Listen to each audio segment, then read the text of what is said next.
IT বাড়ির পক্ষ থেকে আপনাদের সবাইকে স্বাগত জানাচ্ছি আজকের বাংলা ভিডিও টিউটোরিয়ালে। গত পর্বে আমরা ইমেজের বেশ কিছু বিষয় সম্পর্কে দেখেছি এবং আজকে আমরা আরও কিছু বিষয় সম্পর্কে জানব। যেমন গত পর্বে আমরা ইমেজকে লিঙ্কিং করানো শিখেছি, ইমেজের উইডথ হাইট দেওয়া শিখেছি। তো দেখুন, এখন এখানে মাত্র দুইটা ইমেজ ছিল এবং আমরা দুইটা ইমেজকে কল করতে পেরেছি। এবং আমরা যদি চাই যেমন ইমেজের মধ্যে কোনো লেখা দিতে, যেমন আমরা যদি কোনো প্যারাগ্রাফ নেই এবং আমরা যদি এখানে ইমেজের মধ্যে লিখে দেই যে this is our paragraph, just image দুটোকে সেপারেট করে বোঝানোর জন্যই মূলত আমরা এটা করতেছি। যেমন দেখুন, দুইটা ইমেজের মধ্যে একটা প্যারাগ্রাফ ঢুকে গেছে।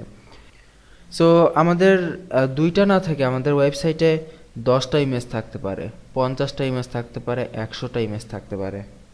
তো একটা পেজে যখন এরকম অনেক ইমেজ থাকবে আমাদের ওয়েবসাইটে, তখন এই ইন্ডেক্স ফাইলের সাথে যদি আমরা এরকম 100টা ইমেজ এখানে রেখে দেই, দেখব যে একটা হিজিবিজি অবস্থা তৈরি হয়ে যাবে।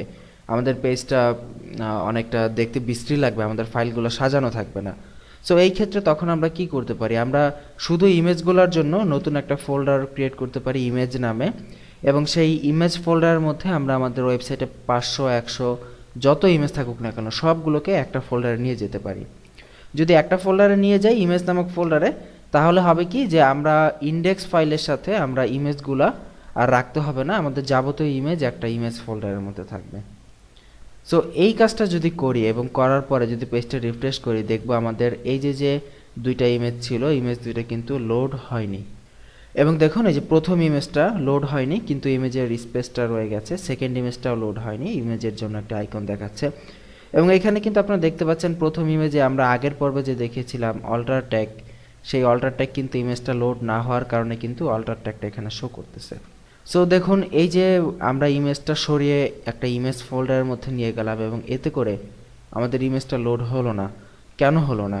এইটাই হচ্ছে সেই লোকেশন বা পাথের জন্য। কারণ দেখুন, এখন আমাদের ইমেজটা কোথায় আছে, এটা কিন্তু এখন ইন্ডেক্সের সাথে নেই।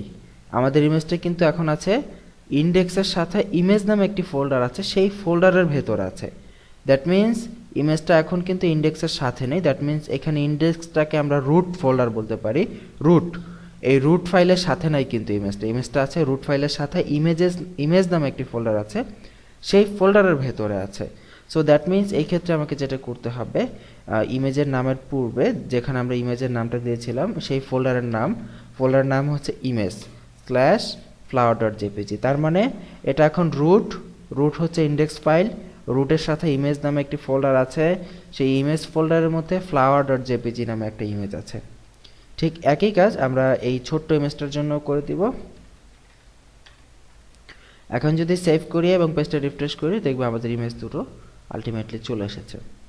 সো আশা করি বুঝতে পেরেছেন যে এই লোকেশন বা পাথ কেন ইম্পর্ট্যান্ট, এবং নতুন অবস্থা ম্যাক্সিমাম স্টুডেন্টরা এই জিনিসটা ভুল করে এবং অ্যাট লাস্ট অনেক চিন্তা করতে থাকে যে হয় না কেন হয় না।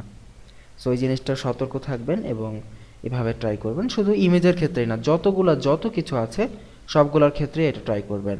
আর এখানে আরেকটি বিষয় ইম্পর্ট্যান্ট, যে দেখুন এই যে দ্বিতীয় যে ইমেজটা, এটার মাঝখানে কিন্তু একটা হাইফেন আছে, কিন্তু আমরা যদি হাইফেন না রেখে যদি স্পেস দিই তাহলে কি হবে? স্পেস দেওয়ার পর যদি রিফ্রেশ করি, দেখবো ইমেজটা পাইনি।